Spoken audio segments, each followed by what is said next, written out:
Começamos agora a nossa segunda teleaula de História Contemporânea dos séculos XX e século XXI. Vamos lá?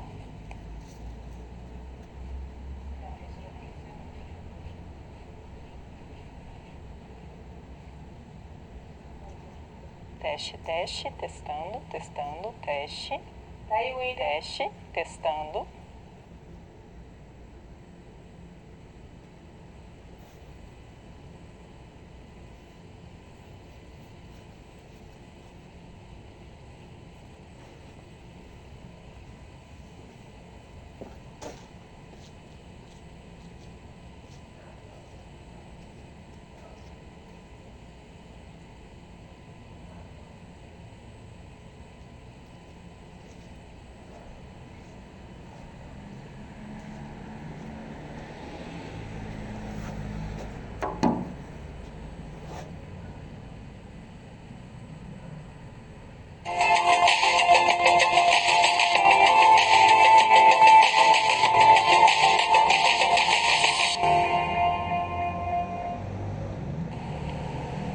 Olá, começamos agora a nossa segunda teleaula de História Contemporânea, séculos XX e século XXI. Vamos lá para a tela, então. Por favor, nós temos hoje o título dessa aula, que é A Era da Catástrofe. Mais uma vez, fazendo referência a uma expressão que é de autoria do Eric Hobsbawm.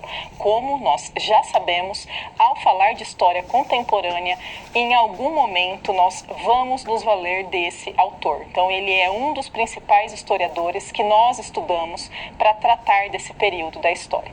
Meu nome é Fabiane Musardo, eu sou doutora em História pela Universidade Federal do Paraná. Vamos lá para a tela ver a nossa contextualização, então, dessa aula que começa agora. Como acabei de dizer, o conceito do Hobsbawm de Era da Catástrofe, e isso é bastante severo, bastante grave, justamente porque é um século, o século XX, que ele é um século de tudo muito. Então nós temos a Primeira Guerra Mundial, o fim desse conflito, que até então tinha sido o maior conflito já existente na história da humanidade.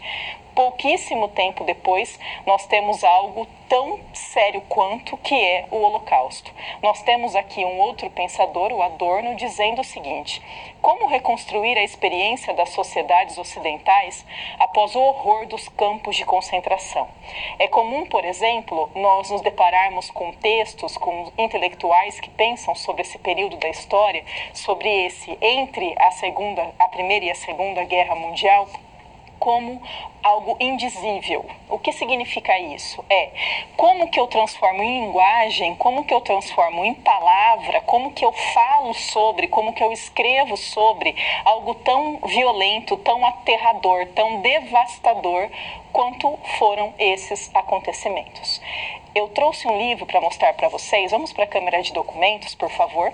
Esse livro, o título é Vozes Roubadas, Diários de Guerra. Veja que nós temos aqui, Diários de Guerra, Vozes Roubadas, e a capa já é bastante sugestiva, porque tem uma criança, escrevendo em um papel, então uma espécie de diário mesmo, e sentada num banquinho, e ela com roupas bastante maltrapilhas, Aqui nós temos o sumário desse livro. Veja isso, que interessante.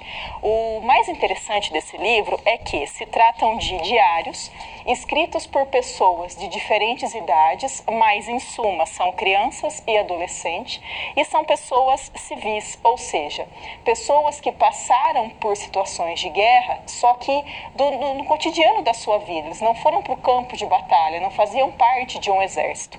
Aqui nós temos a segunda organização, o prefácio, com o texto das autoras, e depois o livro é organizado de acordo com o conflito. Então, por exemplo, Primeira Guerra Mundial, aqui já tem alguns diários sobre a Segunda Guerra Mundial, depois tem de guerras mais recentes, então aqui Holocausto, seguido de Guerra do Vietnã, Guerra dos Balcãs e assim por diante. Para que você saiba e entenda um pouquinho melhor sobre a ideia desse livro e o quanto ele é diferenciado mesmo, eu selecionei aqui né, um pequeno trecho do diário do Piet-Coeur, não sei se é assim a pronúncia, né, ele que é alemão e que escreveu ali entre o ano de 1914 e 1918, período que ele tinha entre 12 e 15 anos de idade. Ele que começa, o livro sempre traz uma pequena biografia do autor do diário e daí ele começa explicando, veja isso, 1914, meu nome é Pete. Não direi qual é meu verdadeiro nome, pois é muito estúpido. Vou dizê-lo sim. Então, bem diário mesmo, uma criança escrevendo sobre o seu cotidiano. Hoje é o dia 1º de agosto de 1914, faz muito calor. A partir de hoje, a Alemanha está em guerra. Minha mãe me aconselhou a escrever um diário sobre a guerra. Ela acha que ele poderá me interessar quando eu for mais velha. É verdade. Veja isso.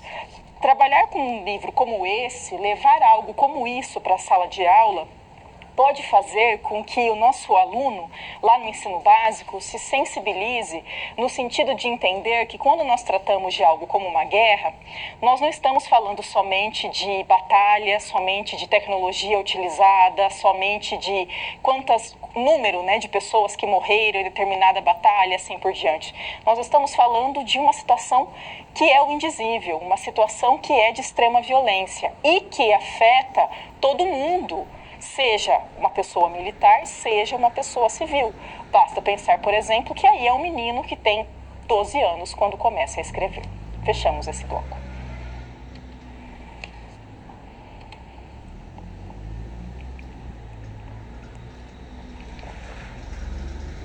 O período que está entre a Primeira e a Segunda Guerras Mundiais é um período muito curto de tempo. Se nós pararmos para pensar, quando a Primeira Guerra aconteceu, ela foi chamada de a Grande Guerra.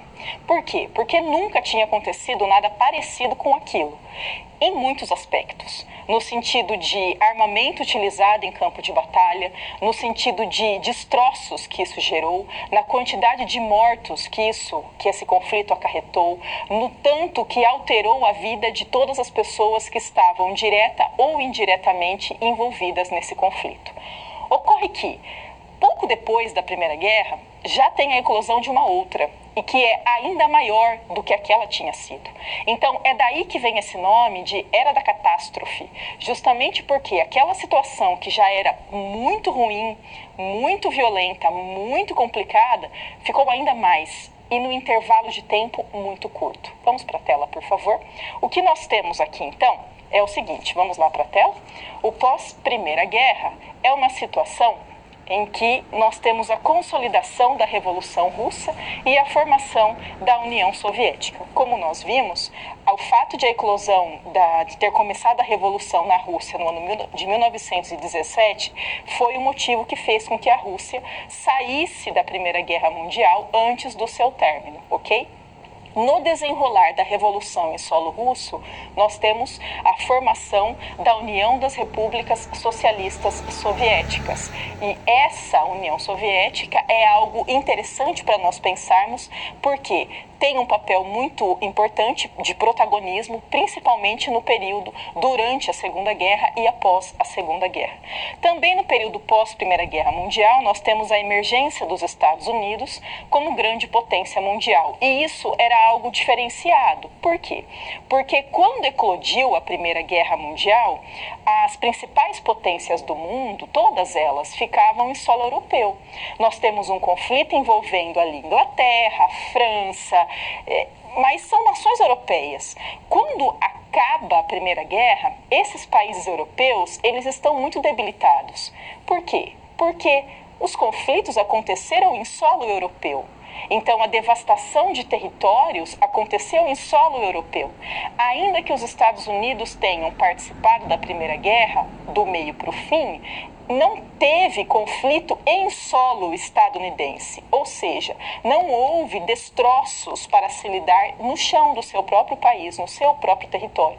Isso colaborou também, junto com muitos outros fatores, para que os Estados Unidos se projetassem enquanto uma nação poderosa no final da Primeira Guerra.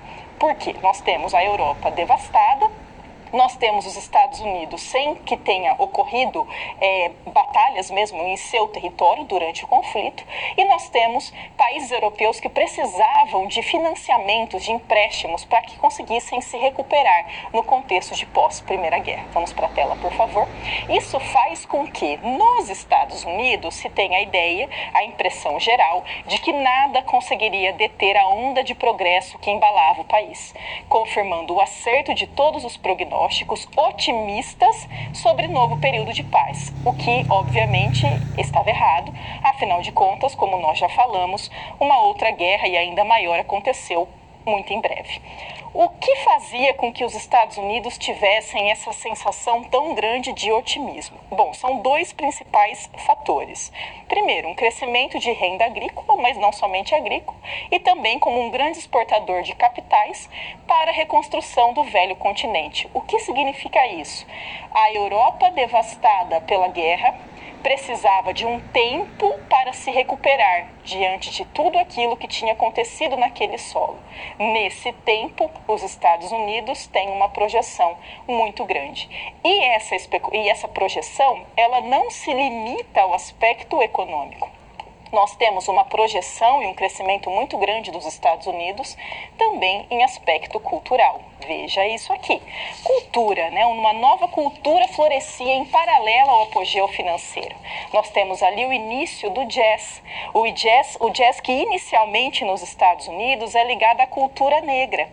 Hoje em dia que nós temos o jazz sendo considerado algo estadunidense, né? Algo dos Estados Unidos, mas inicialmente eram um grupo de pessoas mesmo que desenvolveram essa nova cultura, essa nova forma de música, de expressão artística, que foi o jazz. Então, as diversões metropolitanas, aumento de literatura e assim por diante. Isso tudo nesse contexto diante da decadência da Europa, como exemplo de modernidade, os Estados Unidos agora fornecessem ao mundo um novo modelo de homem moderno, cosmopolita e liberal. Agora, pense comigo. Acaba a Primeira Guerra, Europa devastada, Estados Unidos crescendo no sentido econômico e também no sentido cultural, econômica e culturalmente. Pouquíssimo tempo depois ocorre o que nós chamamos de crise de 29, ou a queda da Bolsa de Nova York, o crash da Bolsa e assim por diante. Ou seja, é tudo muito perto no tempo. Então, ao mesmo tempo que se tem um boom de crescimento econômico nos Estados Unidos, um boom de efervescência cultural, logo depois se tem a quebra da Bolsa, que se liga, inclusive, com esse momento de euforia, de otimismo, em que se acreditava que nada poderia barrar esse crescimento tão virtuoso, tão grande que acontecia nesse país. Vamos para a tela, por favor. Seguindo aqui, nós temos, e a Europa, né? A Europa com o desafio econômico e o trauma de guerra. Isso é muito importante da gente pensar. Não é somente a economia quebrada. Não é que a Inglaterra, a Alemanha, a França estão economicamente debilitadas. São nações que passaram e que passavam ainda por um trauma. Nesse mesmo período, nós temos uma série também de vanguardas artísticas que vão criar versões de modernidade que acabaram contribuindo para uma criação de uma nova autoimagem dos europeus naquele contexto. Por quê? Porque a Europa, nesse momento, pense comigo, esse velho continente, ele estava em queda. Em queda no sentido de, economicamente, estava quebrado pós-guerra. O trauma da guerra, que fragiliza as pessoas, junto com uma outra nação que até então pouco se falava, mas que agora se projetava enquanto uma nação, enquanto uma potência. E isso somado à criação da União das Repúblicas Socialistas Soviéticas ali na parte leste da Europa, que era uma novidade para aquele período. Fechamos esse bloco.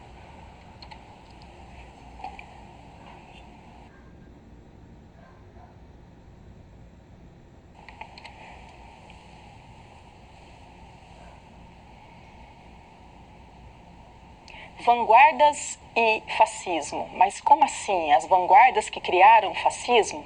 Claro que não. Mas uma arte, ela é sempre produzida em um dado período. E a arte não é uma espécie de bolha em que está as coisas acontecendo aqui na sociedade e a arte está ali, separado, né? A arte, ela é feita a partir dessa dada sociedade, por essa dada sociedade, para essa dada sociedade, pela essa dada sociedade. Ou seja, as produções artísticas no pós-Primeira Guerra, quando as pessoas não achavam que teria um conflito tão grande quanto logo depois, elas tentavam criar uma nova visão de vida, uma nova forma de ver os próprios países, de ver as próprias populações, os próprios territórios, as culturas e assim por diante, ao mesmo tempo em que faziam, em alguns casos, críticas àquilo que tinha sido preponderante até aquele momento. Pense comigo.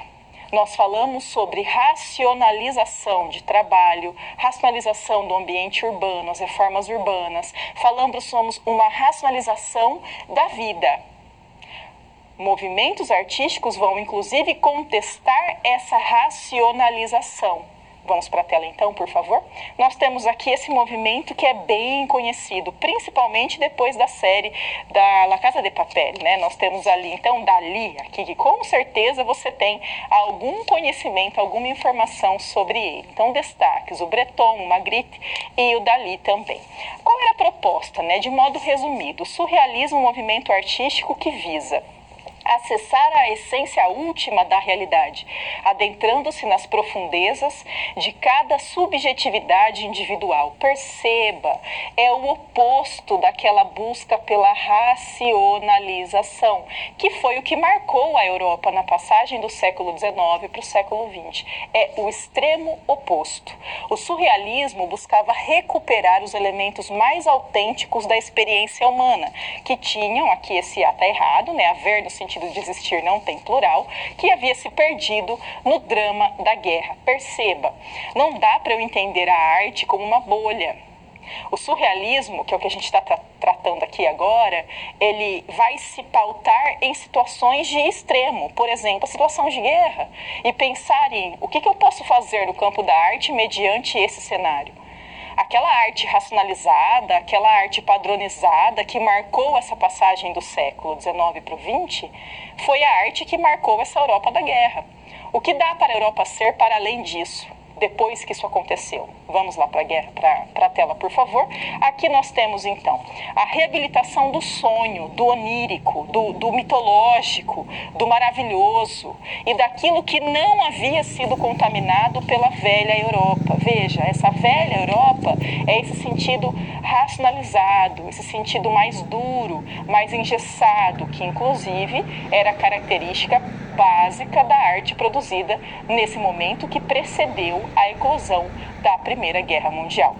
E essa afirmação que é bem interessante, a arte moderna contra a modernidade, porque o surrealismo é uma arte moderna, mas é uma arte moderna que se põe justamente contrária à modernidade, entendendo essa modernidade aqui como a base da razão, como a razão, como aquilo que deve ser a base de tudo, né? Então o surrealismo